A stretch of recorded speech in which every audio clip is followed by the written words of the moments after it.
No, but I'm black. Yes. And I'm proud of being black. Absolutely. And I was born black. I will die black. And I'm proud of being black. And I'm not going to make any excuses for anybody because they don't understand. And I think they think it's weird. Like for whatever reason, they think a black person should never lock up other black and brown people.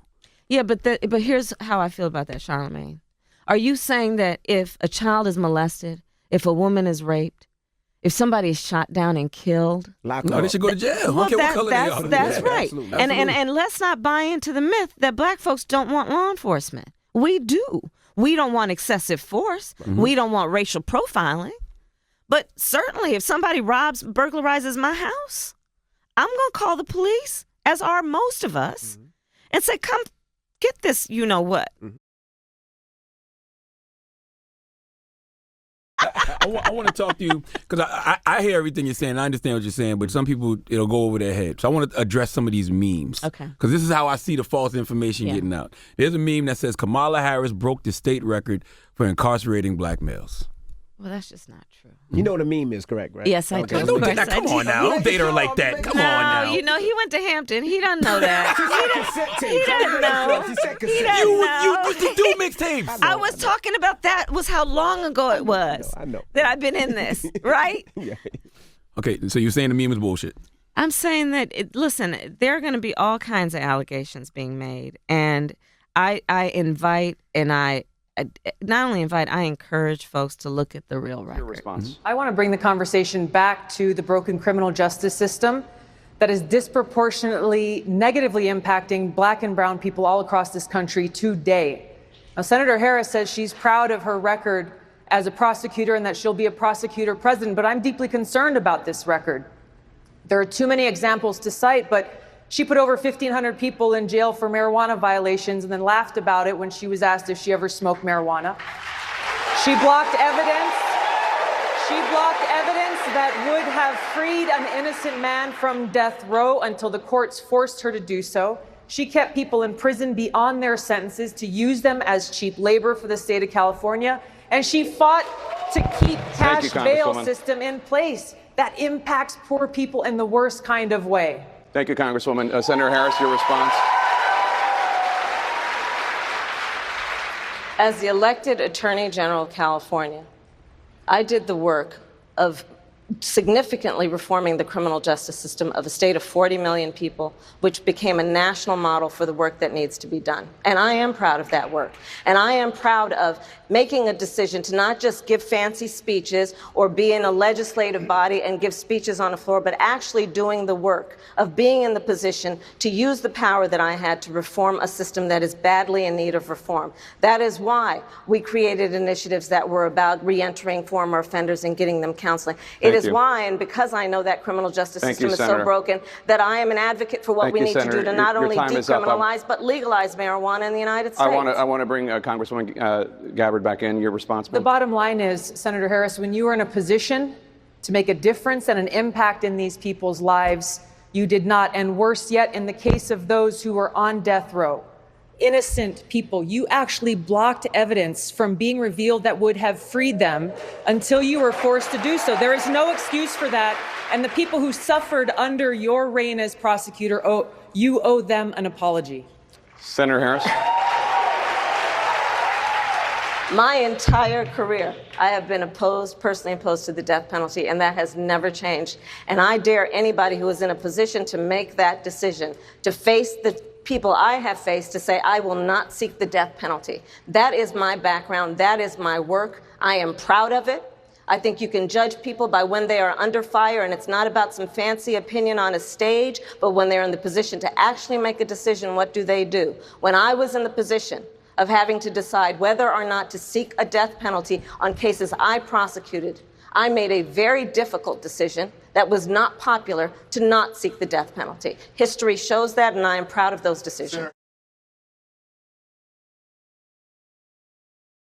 Your truancy program got a lot of criticism, too. Did you actually lock anybody up? No, we never locked anybody up. That was an initiative that was focused on my belief that education is a fundamental right. My belief that a child going without an education is something that all of us as a community should be highly concerned with, and we should put in place incentives to get children into school every day. So you didn't lock up parents when their kids didn't go to school. I'm just trying to clear up all the BS. Yeah, no. And on the issue of truancy, that role was the role of saying, I'm going to prosecute parents, and hopefully playing in position, doing that, and we did prosecute some cases, but far few, only about 20. Only about 20.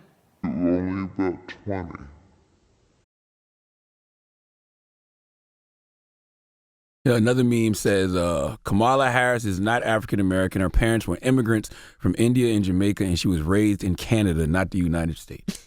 And it said, fact. That's what the meme said. So I was born in Oakland. Yeah.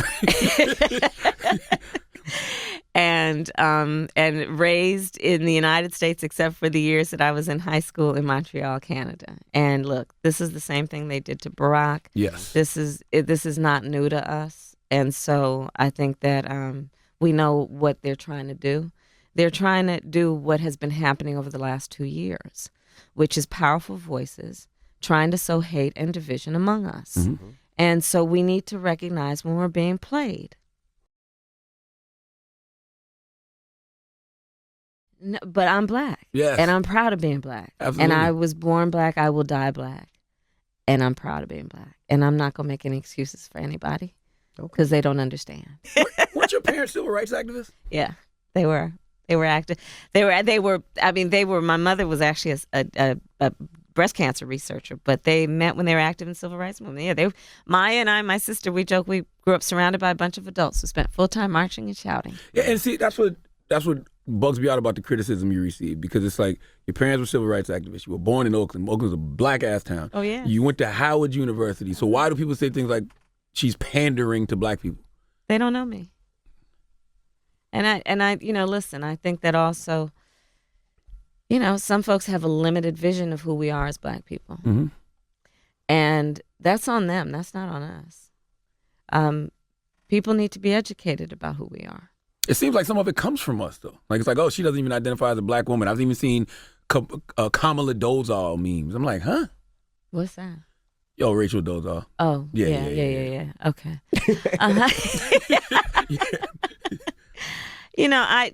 I can't. Also, and I know the answer to this, too, they say you oppose legalizing weed. That's not true. I know. and look, I joke about it, half joking. Half my family's from Jamaica. Are you kidding me?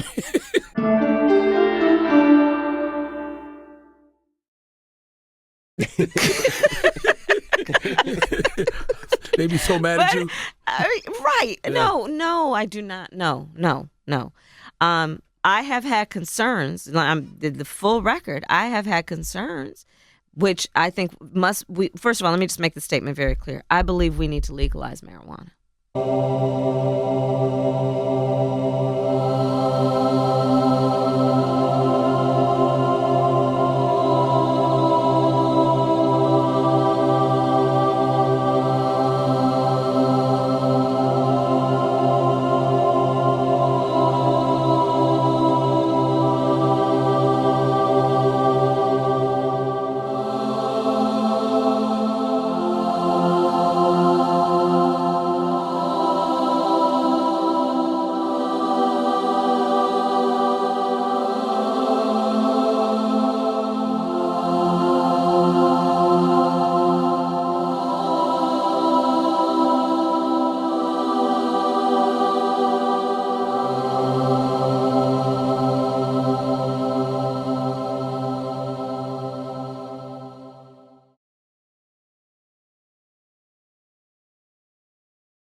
I am on the Senate Intelligence Committee. I'm on Senate Homeland Security Committee.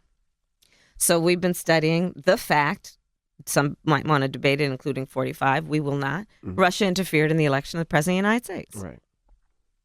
So if you look at the public reporting that has come out of the intelligence community, you will see that the Russians basically, they played around with certain things to see what would catch fire, mm-hmm. what would create conflict, what would get people off their game in a way that would disrupt our democracy and people's confidence in our democracy.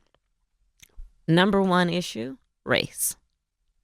So here's the other thing I say to folks. Well, if you didn't otherwise care about race as an issue in America that needs to be dealt with, if you otherwise want to say, oh, it's their issue or it's just a civil rights issue, guess what? The Russians have made very clear, if we weren't before, that the issue of race is America's Achilles heel. And it has now become an issue that is not only about civil rights, but also an issue that is about national security. How about that?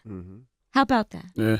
I'm black, y'all, and I'm black, y'all, and I'm blacker than black, and I'm black, y'all, and I'm black, y'all, and I'm black, y'all, and I'm blacker than black, and I'm black, y'all. I'm blickety black, blacker than black, black, I'm blacker than black, yo, because I'm black and I'm back. Yo, I'm black and I'm black, y'all, and I'm blacker than black, and I'm black, y'all, and I'm black, y'all, and I'm black, y'all, and I'm blacker than black, and I'm black, y'all, and I'm blickety black. For reparations for black people. Well, listen. Again, we had over 200 years of slavery. We had Jim Crow for almost a century.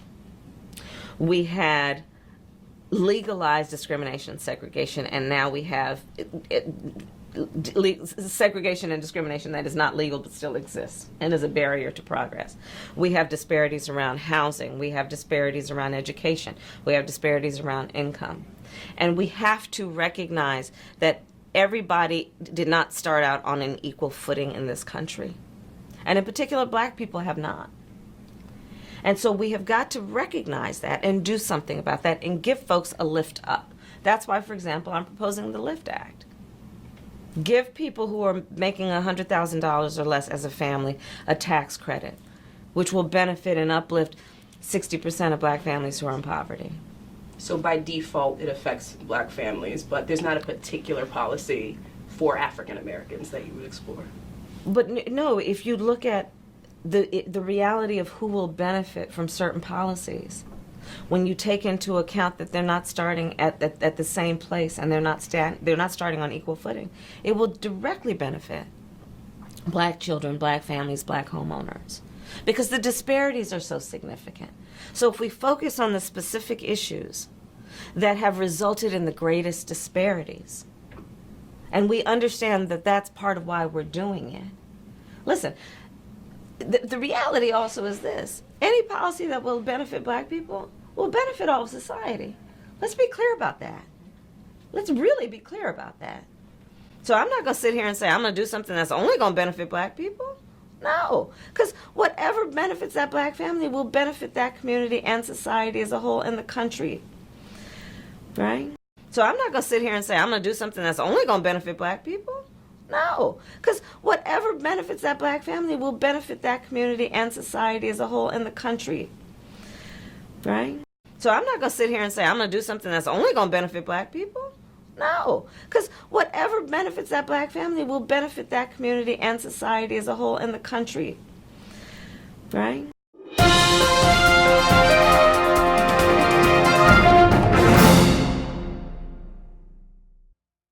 Do you believe that Vice President Kamala Harris is only on the ticket because she is a black woman? Well, I can say, no, I think it's maybe a little bit different. So I've known her a long time indirectly, not directly very much. And she was always of Indian heritage, and she was only promoting Indian heritage. I didn't know she was black until a number of years ago when she happened to turn black, and now she wants to be known as black. So I don't know, is she Indian or is she black? She has always identified as a black woman. She went to a historically black college. I respect either one, but she obviously doesn't, because she was Indian all the way, and then all of a sudden she made a turn, and she became a black person. Just to be clear, sir, do you believe that I think somebody should look into that too when you continue in a very hostile, nasty tone. It's a direct question, sir. Do you believe that Vice President Kamala Harris is a DEI hire, as some Republicans I really don't have know. said? I mean, I really don't know. Could be. Could be. I hope that folks will, at the end of the day, understand that the outcome of this election is going to have a profound impact on the lives of real people. Mm-hmm. And I hope at the end of the day that people will focus on who is going to have their best interest in mind and work hard to uplift and empower and unite the folks of our country. And that's where people are going to have to, ultimately land. And obviously they can make their decisions based on what they see and what they hear.